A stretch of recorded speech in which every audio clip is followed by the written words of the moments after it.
호텔 방 안, 바닥에 놓인 낡고 거대한 여행용 가방. 그 안에서 차가운 여성의 시신이 발견됩니다. 단순한 사망 사건으로 보였던 이 상황은 그러나 몇 가지 기이한 단서들로 인해 순식간에 풀리지 않는 미스터리로 변모했습니다. 그 가방은 안에서 단단히 잠겨 있었고 방 안 어디에서도 외부 침입의 흔적은 찾아볼 수 없었습니다. 더욱 놀라운 사실은 호텔의 모든 CCTV를 확인했지만 그 방으로 누군가 들어오거나 나가는 모습은 아무도 찍혀 있지 않았다는 것입니다. 과연 이 밀실 살인극의 진실은 무엇일까요? 그리고 그녀는 왜 하필이면 그 가방 안에서 죽음을 맞이해야 했을까요? 2014년 5월 태평양의 보석이라 불리는 호주 시드니의 한 번화한 호텔에서 믿기지 않는 비극적인 사건이 벌어졌습니다. 평범한 듯 보이는 이 사건은 수많은 의문점과 풀리지 않는 수수께끼를 남긴 채 결국 미제로 종결되어 버렸습니다. 이 사건의 중심에는 27세의 말레이시아계 여성 아델린 응이 있었습니다. 그녀는 지적인 호기심으로 가득 찬 학자였으며 학회 참석차 호주 시드니에 머무르고 있었습니다. 모든 공식 일정을 마치고 체크아웃할 예정이던 어느 날 아델린은 호텔 로비에 나타나지 않았습니다. 예정된 체크아웃 시간을 훌쩍 넘겼는데도 그녀의 소식이 없자 호텔 직원은 혹시 모를 긴급 상황에 대비해 그녀가 머물던 방을 조심스럽게 확인하게 됩니다. 직원이 마스터키로 문을 열고 들어선 순간 방은 쥐 죽은 듯이 고요했습니다. 마치 시간이 멈춘 듯 모든 것이 정돈되어 있었습니다. 하지만 그 고요함 속에서 바닥에 덩그러니 놓인 지나치게 커다란 여행용 가방 하나가 불길한 기운을 내뿜고 있었습니다. 직원은 불길한 예감에 사로잡혀 조심스럽게 그 가방에 다가섰습니다. 그리고 조심스럽게 그 가방을 열었을 때 그 안에서 차갑게 식어버린 아델린 응의 시신이 발견된 것입니다. 이 경악할 만한 발견은 즉시 경찰을 불렀고 현장 감식팀이 급히 출동하여 정밀한 조사를 시작했습니다. 그런데 조사 과정에서 밝혀진 단서들은 사건을 단순한 사망 사건이 아닌 더욱 복잡하고 미궁 속으로 빠뜨리는 일련의 기묘한 미스터리로 만들었습니다. 가장 먼저 수사팀의 시선을 사로잡은 것은 시신이 발견된 가방의 상태였습니다. 가방은 단단한 자물쇠로 잠겨 있었는데 놀랍게도 그 잠금 장치는 가방 외부에서 잠근 것이 아니라 가방 내부에서 잠근 형태로 되어 있었습니다. 이것은 상식적으로 이해하기 어려운 부분이었습니다. 살아있는 사람이 어떻게 스스로 좁은 가방 안에 들어가 자물쇠를 걸어 잠글 수 있었을까요? 마치 누군가 아델린을 가방 안에 넣고 밖에서 잠근 뒤 어떤 알 수 없는 교묘한 방법을 사용하여 다시 안에서 잠그게 만든 듯한 섬뜩한 상황이었습니다. 경찰은 즉시 밀실 살인의 가능성을 염두에 두었지만 더욱 이상한 점은 방 안에서 외부 침입의 흔적이 전혀 발견되지 않았다는 것이었습니다. 창문은 굳게 닫혀 있었고 강제로 문을 열고 들어온 흔적도 없었습니다. 잠금 장치는 멀쩡했으며 부서진 흔적도 없었습니다. 호텔의 카드키 사용 기록 또한 아델린이 체크인한 이후로 외부인이 그녀의 방으로 들어온 기록이 전혀 없었습니다. 이는 누가 봐도 의심스러운 대목이었습니다. 만약 누군가 아델린을 해치고 가방 안에 넣었다면 그 살인자는 어떻게 아무런 물리적인 흔적이나 전자적인 기록도 남기지 않고 방을 드나들 수 있었을까요? 게다가 호텔 복도와 엘리베이터에 설치된 모든 CCTV 영상에도 아델린이 체크인하던 당시의 모습 외에는 외부인이 그녀의 방으로 접근하거나 혹은 그 방에서 수상한 행동을 하는 모습이 전혀 찍혀 있지 않았습니다. 마지막으로 확인된 영상은 그녀가 홀로 호텔 로비에 들어서 엘리베이터를 타고 올라가는 평범한 모습뿐이었습니다.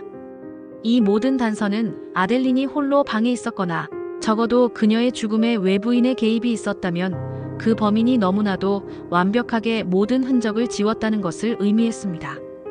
부검 결과 아델린의 사망 원인은 명백한 질식사로 밝혀졌습니다. 그러나 시신에는 그 어떤 외상도 발견되지 않았습니다. 폭력의 흔적이나 방어은, 약물 반응조차 나타나지 않았습니다. 이것은 수사팀에게 더욱 큰 혼란을 안겨주었습니다. 외부 침입 흔적도 없고 타살의 직접적인 증거인 외상도 없다면 과연 이것은 자살이었을까요? 그러나 누가 스스로 그렇게 좁고 불편한 가방 안에 들어가 스스로 질식사하는 것을 택할까요? 그것도 안에서 자물쇠까지 걸어 잠근 채 말입니다. 이러한 상황은 합리적인 추론으로는 도저히 설명할 수 없는 부분이었습니다. 아델린의 배경은 이러한 의문들을 더욱 증폭시켰습니다. 그녀는 말레이시아에서 유복하고 안정적인 가정에서 자란 재원이었습니다. 명문 대학을 졸업하고 전문직에 종사하던 그녀는 지적이고 활동적인 삶을 살았습니다. 그녀의 주변 평판 또한 긍정적이었으며 친구들과 가족들은 그녀를 밝고 활기찬 사람으로 기억했습니다. 그녀에게는 정신병력이나 자해 전력 또한 전혀 없었습니다. 그녀의 SNS에는 항상 밝고 긍정적인 일상적인 글들이 자주 올라왔고 가족들과도 꾸준히 연락하며 지내고 있었습니다. 그녀의 삶에서 스스로 자살을 선택할 만한 동기는 어디에서도 찾아볼 수 없었습니다. 하지만 한 가지 석연치 않은 단서가 있었습니다.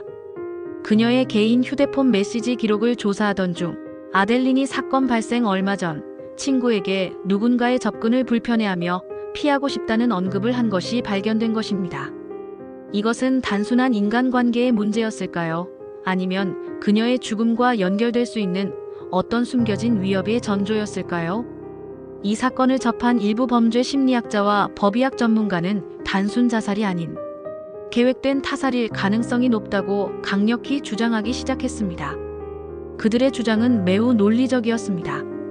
타인의 협조 없이는 자물쇠가 달린 여행용 가방 안에 스스로 들어가 잠그는 것은 물리적으로 거의 불가능하다는 것입니다. 특히 가방 내부에서 잠그는 형태는 더욱 그렇습니다. 따라서 누군가 아델린을 기절시키거나 제압하여 가방 안에 넣고 밖에서 잠근 뒤 어떤 교묘하고 정교한 방법을 사용하여 마치 그녀가 스스로 잠근 것처럼 위장했을 가능성이 있다는 가설을 제기했습니다. 예를 들어 특수 제작된 도구를 사용해 가방 잠금 장치를 외부에서 조작하여 지문과 같은 증거를 남기지 않고 안에서 잠근 것처럼 보이게 했을 수도 있다는 것입니다. 혹은 아델린이 어떤 이유로 가방 안에 들어가게 된 후 범인이 외부에서 잠근 뒤 사라졌을 수도 있습니다. 그러나 당시 시드니 경찰은 이러한 전문가들의 주장을 받아들이지 않았습니다. 타살을 입증할 직접적인 증거, 즉 폭력의 흔적이나 제3자의 DNA, 침입, 흔적 등이 부족하다는 이유로 이 사건을 결국 자살로 추정하고 종결 처리했습니다. 이는 수많은 의문점과 함께 호주 사회 전체에 큰 파장을 불러일으켰고 대중들 사이에서도 다양한 추측과 논란을 끊임없이 불러일으켰습니다. 시간이 흐른 뒤 이 사건은 한 가지 섬뜩하면서도 흥미로운 연결고리를 찾게 됩니다. 놀랍게도 2008년 미국에서도 가방 속 시신 사건이라는 매우 유사한 사례가 발생했기 때문입니다. 당시 미국 수사당국, 특히 FBI는 이 두 사건 간의 범행 수법과 시신 처리 방식이 매우 유사하다는 점에 주목했습니다. 물론 공식적으로 두 사건 간의 직접적인 연관성이 밝혀지거나 동일 범인의 소행이라는 증거가 발견된 것은 아니지만 일각에서는 이러한 충격적인 유사성을 근거로 사이코패스형 연쇄범의 가능성을 조심스럽게 제기하기도 했습니다. 즉, 특정 유형의 범죄자가 가방이라는 특이한 도구를 이용해 살인을 저지르는 연쇄적인 패턴을 보이는 것 아니냐는 섬뜩한 추측이었습니다. 그러나 안타깝게도 이러한 가설을 뒷받침할 명확한 증거는 여전히 부족했고 시드니의 자물쇠 가방 속 죽음 사건은 결국 영구 미제로 남게 됩니다. 이 미스터리한 사건은 우리에게 수많은 질문을 던지며 끊임없이 의문을 제기합니다. 왜 하필 가방이었을까요? 수많은 살인 도구와 시신, 은폐 방법 중 왜 범인은 하필이면 굳게 잠긴 여행용 가방이라는 지극히 특이한 방법을 선택했을까요? 그리고 가장 핵심적인 질문, 어떻게 방 안에서 가방을 잠글 수 있었을까요? 아델린이 스스로 잠근 것이 아니라면 그녀는 마지막 순간에 홀로 그 가방 안에 갇혀 있었을까요? 아니면 이미 다른 누군가가 사라진 뒤였을까요? 또한 카드키 없이 자유롭게 출입할 수 있는 호텔 직원의 개입 가능성은 없는 걸까요? 사건 당시 호텔 내부인의 공모 가능성도 제기되었지만 수사 과정에서 명확한 증거는 나오지 않았습니다. 마지막으로 아델린이 남긴 마지막 휴대폰 기록은 왜 완전하게 복구되지 않았을까요? 그 안에 사건의 진실을 밝힐 결정적인 단서가 있었을지도 모른다는 추측은 끊이지 않습니다.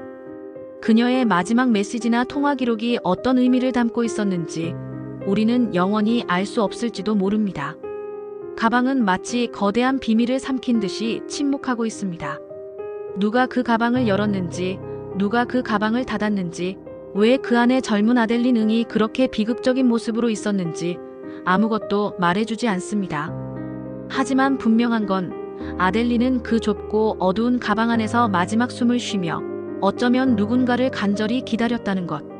그리고 그 누군가는 아직까지도 세상 속 어딘가에 존재하고 있다는 겁니다. 진실은 과연 밝혀질까요? 실화 기반 미스터리 다큐 시리즈 그림자 뒤편. 좋아요와 구독, 그리고 여러분의 심도 깊은 추측 댓글은 아직 밝혀지지 않은 다음 진실을 추적하는 데 큰 힘이 됩니다.